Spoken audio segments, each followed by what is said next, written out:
क्या हुआ माँ, बहुत परेशान लग रही हो? बेटी, आज हमारे घर में अन्न का एक दाना भी नहीं बचा। माँ तुम फिक्र मत करो, आज हमें बहुत बड़े घर से एक इनविटेशन मिला है। हमारे स्कूल में एक लड़की पढ़ती है, उसके पापा की इस शहर में बहुत सारे होटल हैं। उसने आज हम सभी कॉलेज के स्टूडेंट्स को इनवाइट किया है माता पिता के साथ। आपको भी मेरे साथ चलना होगा। ठीक है बेटी, तो जल्दी से तैयार हो जाओ, शाम को ही हमें निकलना है। दोनों फटे पुराने गरीबों वाले कपड़े पहनकर उस अमीर लड़की रागिनी के घर के बाहर पहुंचे। बंगला देखकर उसकी माँ की आंखें खुली की खुली रह गईं। वो बिल्कुल व्हाइट हाउस जैसा लग रहा था। क्या हुआ माँ? ऐसा बंगला मैंने आज तक नहीं देखा ममता। खैर, जैसे दोनों माँ बेटी उस बंगले के अंदर गए तो देखा चारों तरफ एक से एक अमीर इंसान था। सबने महंगे महंगे कपड़े पहन रखे थे। तभी रागिनी उनके पास आई। दोस्तों ये देखो, हमारी कॉलेज की सबसे होनहार लड़की। जोरदार तालियों से इनका स्वागत करो। सभी लोग उन दोनों को अजीब नजरों से देखने लगे, लेकिन रागिनी के कहने पर सब जोर जोर से तालियां बजाने लगे। बेटी, तुम्हारी सहेली इतनी अमीर होने के बावजूद कितनी संस्कारी है। हम गरीबों की भी कितनी इज्जत कर रही है। खैर, थोड़ी देर बाद खाना शुरू हुआ। सभी लोग खाने की लग्जरी टेबल्स पर बैठ गए और वेटर उन्हें खाना सर्व करने लगे। ममता भी अपनी माँ को लेकर एक टेबल पर बैठ गई। तभी रागिनी और उसकी माँ उसके पास आई। रागिनी, इन्हें यहाँ बैठने को किसने कहा? इन्हें अपनी जगह दिखाओ। अब हाँ माँ, आप फिक्र मत करो, मैं देखती हूँ। ममता, आंटी, आप लोग यहाँ कहाँ बैठ गए अमीर लोगों के बीच? आप लोग यहाँ नीचे जमीन पर बैठ जाइए, आप लोगों की जगह यही है। ये तो किस तरह बात कर रही है? ममता, तुम बहुत मासूम हो। तुम्हें क्या लगा था वो तालियां तुम्हारे सम्मान में मैंने बजवाई थी? तालियां तो मैंने इसलिए बजवाई थी ताकि तुम लोगों को अपनी औकात का पता चल सके। इन अमीर लोगों को भी तो पता चले कि कोई गरीब आया है इस पार्टी में। तुम लोगों के लिए मैं इतनी महंगी महंगी प्लेटें बर्बाद नहीं कर सकती। मेरा बंगला करोड़ों का है, यहाँ की फर्श भी बहुत कीमती है। रागिनी की बातें सुनकर ममता को बहुत गुस्सा आया। उसने अपनी माँ का हाथ पकड़ा और उठ खड़ी हुई। तुझे अपने करोड़ों के बंगले पर बहुत घमंड है ना? मैं इन सबके सामने तुझसे वादा करती हूँ कि ये बंगला एक दिन मैं खरीद लूंगी। दोस्तों, मम्मी डैडी देख रहे हो ये भिखारन क्या कह रही है? कपड़े खरीदने की औकात नहीं है और बोलती है ये बंगला खरीदेगी।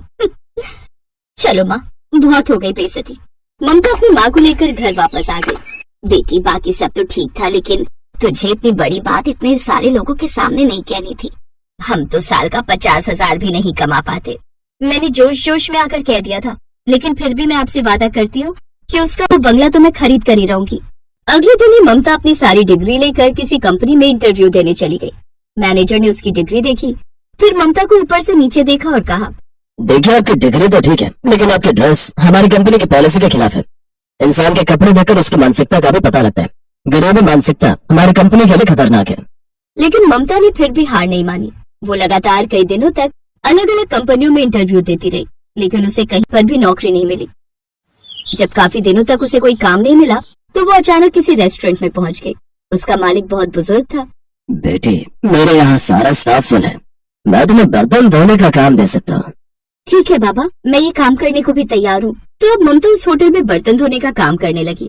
फिर एक रोज उसके मालिक ने कहा, बेटी, आज हमारे सारे हलवाई गाँव गए हुए हैं, क्या तुम्हें खाना बनाना आता है? हाँ बाबा, मैं बहुत अच्छा खाना बना लेती हूँ, आपने कभी मुझे मौका ही नहीं दिया। देखो, मेरा भरोसा मत तोड़ना, क्योंकि आज हमारे होटल में इस शहर के बहुत बड़े आदमी आने वाले हैं। इस शहर में उनके सैकड़ों होटल हैं। खैर, ममता खुशी खुशी खाना बनाने लगी। थोड़ी देर में उनके होटल में उसकी सहेली रागिनी अपने माँ बाप के साथ आई। इसका मतलब बाबा रागिनी के पापा की बात कर रहे थे। रागिनी अपने माँ बाप के साथ एक टेबल पर बैठ गई, लेकिन उसने ममता को बर्तन धोते हुए और खाना बनाते हुए देख लिया था। थोड़ी देर बाद ममता उन सबको खाना सर्व करने लगी। तुम तो मेरा बंगला खरीदने वाली थी ना, और यहाँ पर बर्तन धो रही है, खाना बना रही है और हमारे लिए खाना सर्व कर रही है। बेटी, इन गरीबों के मुंह नहीं लगते, चुपचाप खाना खाओ। बेचारी ममता उस वक्त कुछ नहीं बोल पाई। अब वो दिन रात मेहनत करती जा रही थी। अब वो उस होटल में खाना भी बनाती थी, बर्तन भी धोती थी, इसलिए वो अच्छा खासा कमाने भी लगी थी।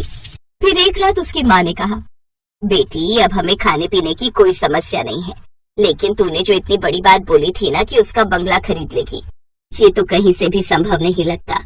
लोग तुझे हारा हुआ ही समझेंगे।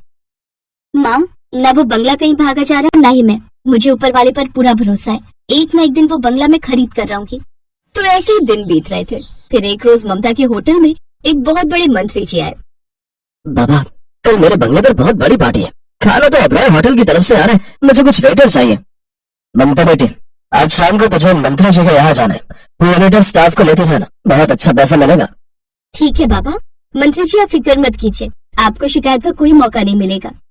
खैर, मंत्री जी वहाँ से चले गए। रात में ममता अपने सभी वेटर्स को लेकर मंत्री जी की पार्टी में पहुंची। वहाँ पर रागिनी के पापा के होटल का खाना लगा हुआ था।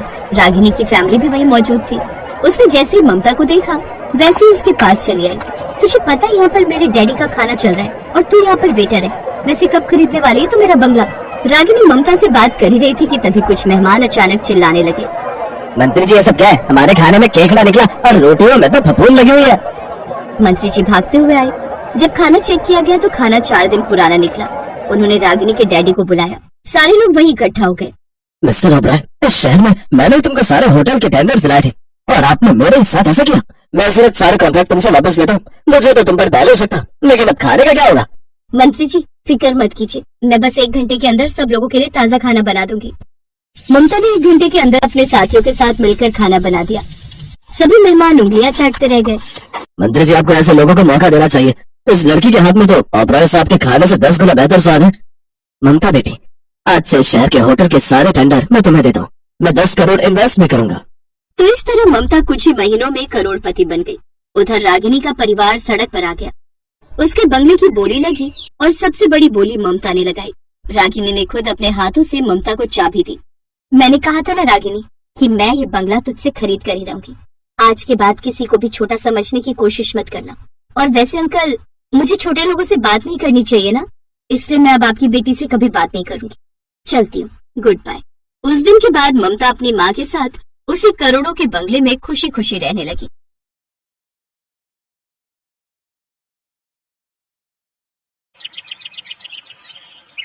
क्या हुआ मेरी जान, ये मुंह लटका कर क्यों बैठी है?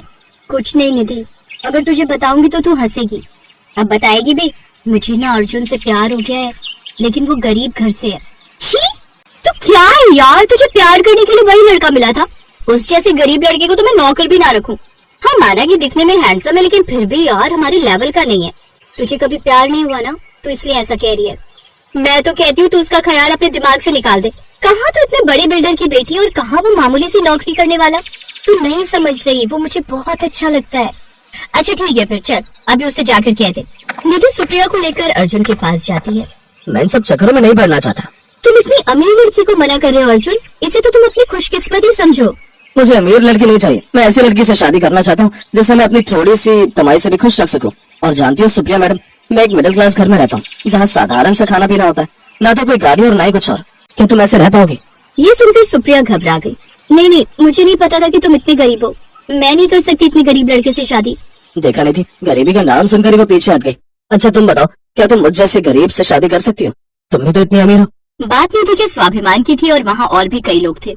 हाँ मैं तुमसे शादी करूंगी, और ये रही लिपस्टिक, अब इससे मेरी मांग भरकर सबके सामने मुझे स्वीकार करो। अर्जुन ने उस लिपस्टिक से उसकी मांग भर दी और वहाँ से जाने लगा। निधि भी उसके साथ साथ उसके पीछे पीछे जाने लगी। तुम मेरे पीछे पीछे कहाँ रही हो? अभी कुछ देर पहले तो तुमने मेरी मांग भरी, उस हिसाब से अब मैं तुम्हारी पत्नी हूँ। अब मैं तुम्हारे साथ तुम्हारे घर में ही तो रहूंगी। एक बार फिर सोच लो निधि। अब तो सोच लिया, और ये सब तुम्हें मेरी मांग भरने से पहले सोचना चाहिए था। अब तो तुम्हारी नाक में दम ना कर दूं तो क्या ना। चलो देखते हैं कौन किसकी नाक में दम करता है। निधि अर्जुन के साथ उसके घर चली गई। घर आकर उसने सारी बात अपनी सास को बताई। अब शादी चाहे जिस भी हालात में हुई हो, लेकिन ये अब इस घर की बहू है। बहू, आज से वो वाला कमरा तुम्हारा है। अगली सुबह निधि सोकर उठी तो उसने अर्जुन से कहा, अर्जुन जाओ मेरे लिए चाय लेकर आओ, नाश्ता मैं बाद में करूंगी। यहाँ कोई नौकर नहीं है, यहाँ खुद ही चाय बनानी पड़ेगी। चलो उठो और जाओ और खुद जाकर कॉफी बनाओ। अच्छा ये बात है, ठीक है मैं अभी चाय बनाकर लाती हूँ। निधि रसोई में गई और चाय में चीनी की जगह ढेर सारा नमक डालकर ले आई। जैसे ही सबने चाय पी, छी भाभी, ये आपने कैसी चाय बनाई है? क्यों तुम्हें चाय तक बनानी नहीं आती? हाँ नहीं आती, क्योंकि वहाँ सब काम मेरे घर के नौकर करते हैं। खाना बनाने के लिए अलग, साफ सफाई के लिए अलग, घर के हर काम के लिए अलग अलग नौकर। ये सुनकर सब चौंक गए कि उनके घर इतनी अमीर बहू आई है।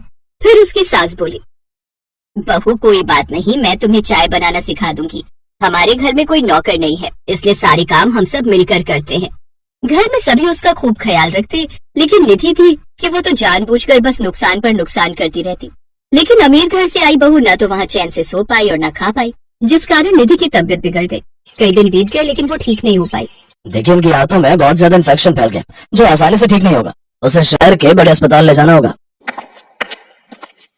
निधि ने देखा कि सभी उसकी बड़ी चिंता कर रहे हैं। उसने अपनी सास सरला को अर्जुन से बात करते हुए सुना। माँ, बड़े हॉस्पिटल में दिखाने लायक हमारे पास पैसे का है। लेकिन इलाज करवाना भी तो जरूरी है, अगर तबीयत ज्यादा बिगड़ गई तो। नहीं माँ, मैं उसे कुछ नहीं होने दूंगा। वो इस घर की इज्जत है। लोग तो यही कहेंगे कि अमीर बहू का ख्याल नहीं रख पाए। मैं कहीं से पैसे उधार लेकर देखता हूँ, लेकिन अगर नहीं हो पाया तो मैं घर बेच दूंगा। लेकिन ये तो तेरे बाबा की आखिरी निशानी है ना। हाँ माँ, लेकिन अपनी पत्नी को बचाने के लिए मैं कुछ भी करूंगा। ये सब सुनकर निधि को बड़ा दुख हुआ। वो देख रही थी कि सब उसे कितना प्यार करते हैं। तभी वो अचानक से बेहोश हो गई। उसकी तबीयत ज्यादा बिगड़ने लगती है। अर्जुन जल्दी से उसे अस्पताल ले जाता है। वो अपना घर बेच देता है और उसका इलाज करवाता है। निधि का इलाज होता है और वो कुछ दिन बाद पूरी तरह ठीक हो जाती है। अस्पताल से लौटकर जब वो घर आती है तो देखती है कि उसका ससुराल एक झोपड़ी में बदल चुका है। अर्जुन, हमारा घर। अब हमें यहीं रहना होगा निधि। निधि को समझते देर नहीं लगी कि उसके इलाज के खातिर अर्जुन ने अपना घर बेच दिया है, जो कि उसके पिता की आखिरी निशानी थी। वो सबके साथ उसी झोपड़ी में रहने लगती है। कुछ दिन बाद अर्जुन का जन्मदिन था और निधि उसे कुछ ऐसा देना चाहती थी जिसे देख अर्जुन का चेहरा खिल उठता। कुछ दिन बाद, चलो तो अर्जुन। चलिए माँ जी, ननद जी, आप सभी अपनी आंखें बंद रखिएगा। ओफो, ये क्या बचपना है निधि, अब तो आंखें खोलने दो। अब सब अपनी आंखें खोलो। वो सब अपनी आंखें खोलते हैं तो सामने अर्जुन के जन्मदिन का केक रखा हुआ था और घर को सजाया हुआ था। लेकिन उससे भी ज्यादा हैरान वो सब ये देखकर थे कि वो सब उसी घर में खड़े हैं जो उन्होंने बेच दिया था। ये सब मेरे पति देव का जन्मदिन का तोहफा। इसका मतलब मेरी अमीर बहू ने अपना ससुराल खरीद डाला। आप सब मेरे लिए इतना कर सकते हो तो क्या मैं इतना सा नहीं कर सकती? उस रोज मैंने आप दोनों की सारी बातें सुन ली थी, लेकिन मैं कुछ कह पाती उससे पहले ही मैं बेहोश हो गई और जब होश आया तब तक बहुत देर हो चुकी थी। मेरे माँ बाप के मरने के बाद उनकी इकलौती बेटी होने के नाते सब कुछ मेरा ही था। मैं पैसे से तो बहुत अमीर हूँ, लेकिन प्यार में उतनी ही गरीब। मुझे प्यार करने वाला कोई नहीं था। यहाँ आकर मैंने जाना कि प्यार क्या होता है और घर किसे कहते हैं। अर्जुन, तुम्हारे साथ रहते रहते मुझे सचमुच में तुमसे प्यार हो गया। प्यार तो मैं भी तुमसे करने लगा हूँ बहुत निधि। तभी तो अपनी जान से प्यार है। अपने इस घर को, जो कि बाबूजी की आखिरी निशानी थी, उसे बेचने के लिए तैयार हो गया था।